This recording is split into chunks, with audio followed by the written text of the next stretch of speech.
Bienvenido a otro video del Colegio Boston. No olvides suscribirte, activar la campanita, darle like y compartir. Hola jóvenes, ¿cómo están? Espero que estén bien. Les saluda Miss Alejandra, titular de la materia de Historia.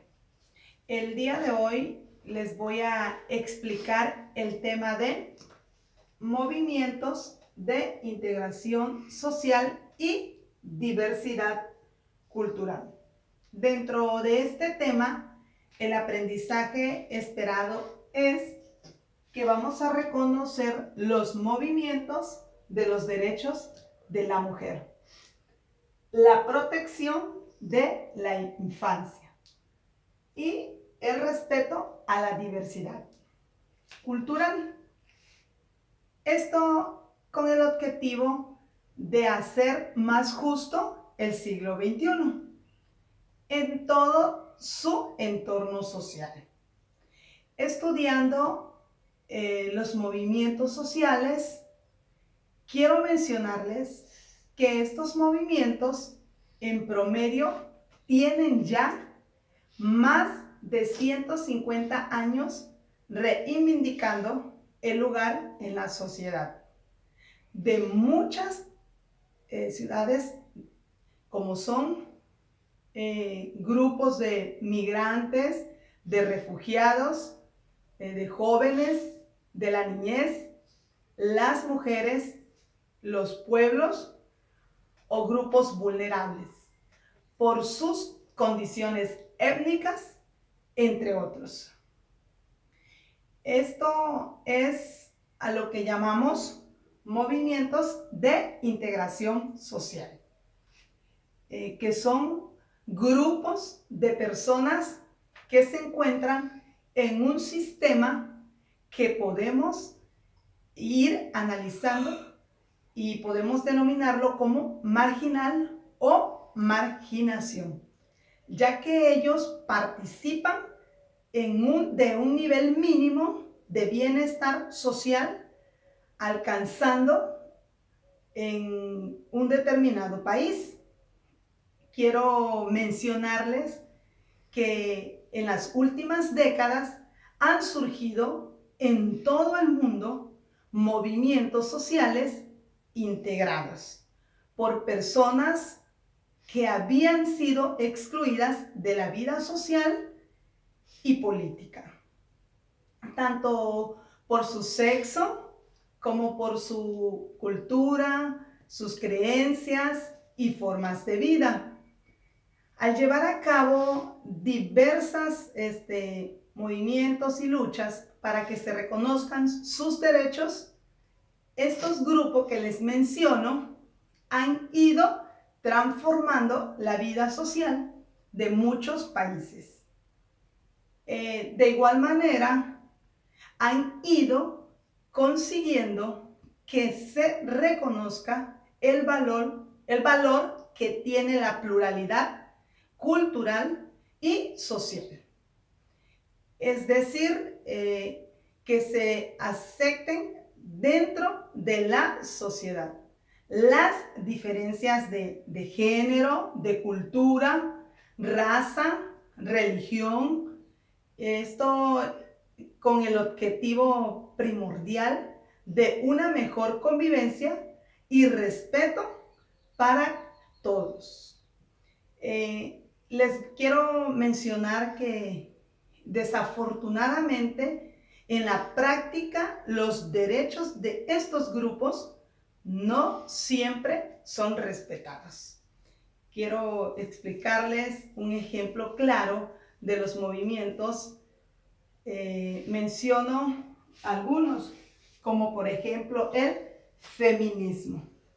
Este movimiento surge a raíz de que las mujeres en todo el mundo gozaban de menos derechos personales y políticos que los hombres y estaban sometidas a autoridades de sus padres o, en su caso, de sus esposos. También en el periodo que viene de la Ilustración es cuando estas mujeres convierten en movimientos colectivos y exigencias políticas y se empiezan a ocupar espacios públicos. Pero estos grupos de mujeres no logran mucho, ya que en el poder estaba bajo el régimen absolutista. Pero las mujeres no se dan por vencida y en buena parte del siglo XIX y principios del XX se concentraron en conseguir una de sus primeras victorias, que quiero mencionarle, de las más importantes, que es el derecho a votar en elecciones populares o cargos políticos. En el siglo XIX, que está marcado por la Revolución Industrial, muchas mujeres empezaron a incorporarse al mercado laboral con manos de obra. Claro, esto fueron con pagos mínimos que se les proporcionaba. Grupos de mujeres a nivel internacional se organizaron para conseguir el voto y la participación política de manera equitativa. Puedo mencionarle algunos de estos países, como en Estados Unidos, en Inglaterra. Las mujeres que ya habían emitido su voto, las mujeres no vieron avances legislativos. Entonces se hicieron movimientos pacíficos en las calles y también en instituciones gubernamentales. Y entonces fue tras el término de la Segunda Guerra Mundial que en casi toda Europa fue donde las mujeres lograron el voto. Y a lo largo del siglo XX y siglo XXI se logró en casi todos los países. Aunque en muchos países no se les permite a la mujer el voto, como por ejemplo en Brunei y los Emiratos Árabes. Mencionando también los países donde se logró el voto, quiero mencionarles que está Nueva Zelanda. En 1983, Australia, Finlandia, también está en Noruega, en 1913, Dinamarca y México se da en el año de 1953. También de los últimos países que logran el voto fue en África Central, en Samoa, en 1990, en Sudáfrica, en 1994. Quiero mencionarles que en 1930 se les permitía el voto a las mujeres, solo a mujeres de piel blanca. También en el 2003 en Afganistán. Esto es un panorama de cómo inicia el voto de la mujer en varios países. Durante el siglo XX siguieron buscando la igualdad ante la ley, ante los hombres sobre todo. En México, las mujeres han tenido los mismos derechos que los hombres. Al mismo tiempo han ido consiguiendo un mayor acceso a la educación y empleos en casi todas las profesiones. Por otra parte, han existido mujeres presidentas en más de 30 países del mundo. La UNESCO ha establecido indicadores para ir midiendo la diversidad o la igualdad entre hombres y mujeres en todos los países. Pese a todos estos avances, las mujeres han logrado, hay sueldos en ciertos trabajos que las mujeres es menor. De igual manera es frecuente que no pueden ir logrando sus estudios por tener que dedicarse al cuidado de sus hijos y de su hogar. En política, las mujeres siguen siendo excepciones en una inmensa mayoría a comparación con los varones. Quiero mencionarles que afortunadamente en nuestro país se ha logrado una mayoría de participación de las mujeres en cuanto al ámbito o la vida política de nuestro país. Pero pues todavía hay mucho que lograr y avanzar para ir logrando esa plena igualdad de género.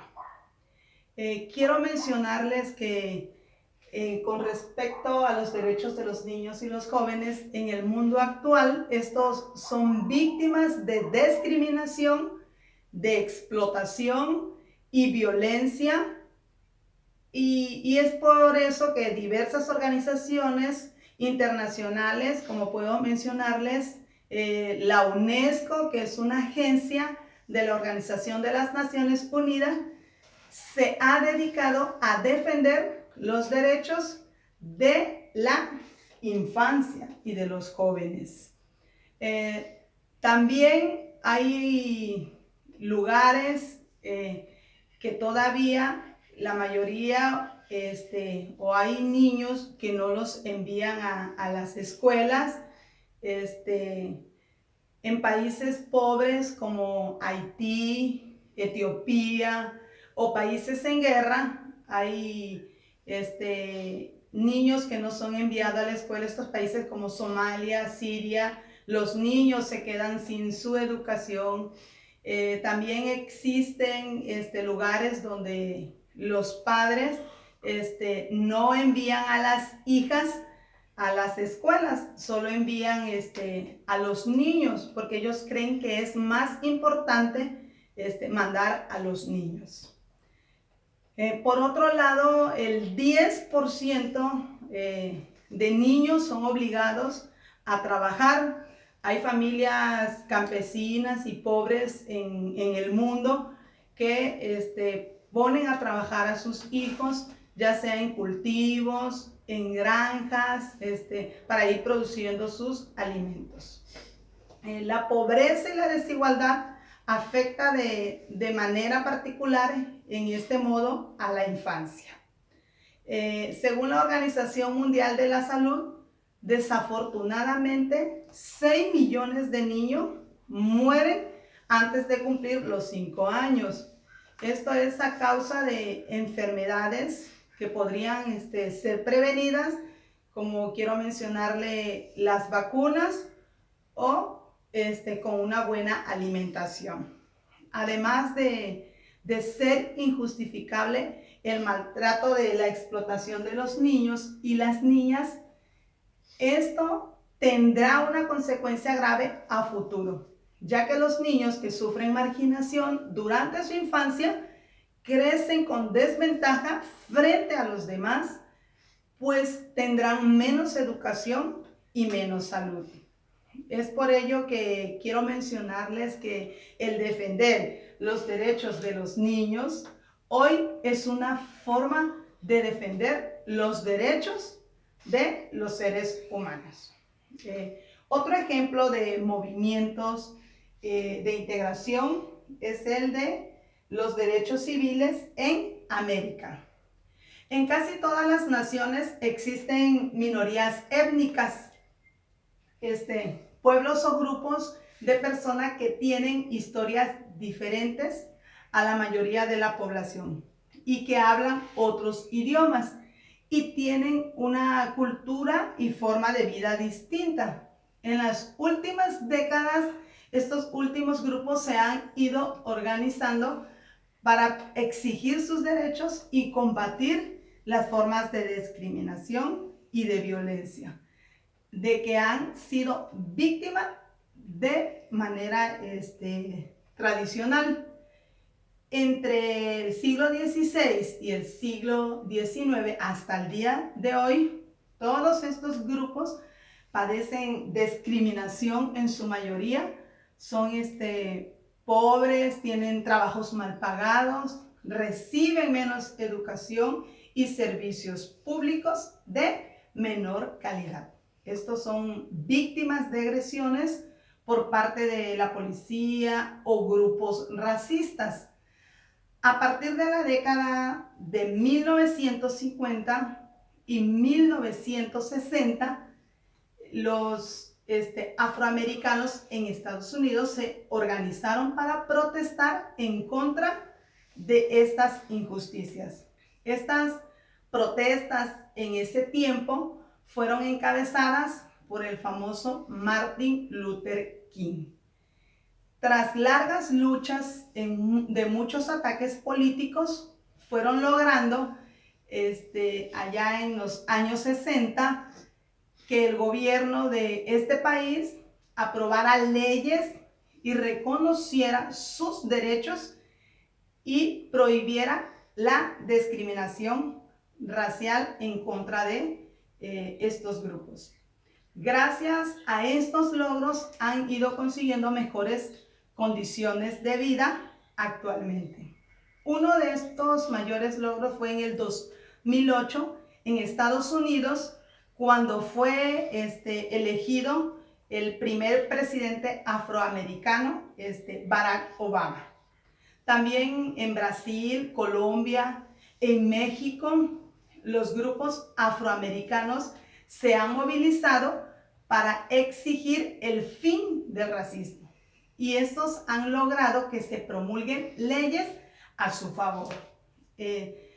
Igual manera, existen movimientos indígenas. Estos movimientos indígenas son estos pueblos que viven de una manera, podríamos decir, diferente al resto de la población en diversos países. En las últimas décadas, estos pueblos se han ido organizando en importantes movimientos, como el Ejército Zapatista de Liberación Nacional aquí en México, otros en Nicaragua, como les mencioné, en Estados Unidos, también en Canadá, en Australia. Todos estos grupos indígenas han demandado que se reconozca la propiedad de los pueblos indígenas y que sus autoridades también tengan autonomía en cuanto a sus derechos de gobernarse a sí mismo, sin que esto implique separarse o salir del país de donde ellos viven. Un ejemplo claro aquí en México de los pueblos indígenas que tienen su autonomía es en el estado de Chiapas, de Oaxaca y Michoacán. En estos pueblos, ellos eligen sus autoridades a través de usos y costumbres de manera autónoma. No obstante, con todos estos movimientos y en las mayorías de las naciones, los indígenas siguen siendo víctimas de discriminación y agresión. Todos estos ejemplos que les estoy mostrando como movimiento de integración social son importantes para vivir en una sociedad más justa y equitativa en cuanto a derecho. Bueno, jóvenes, este es el tema, esperando alcanzar los objetivos, como les mencioné al inicio, de reconocer los diversos movimientos integradores, les ayude en su formación y la realización de sus actividades.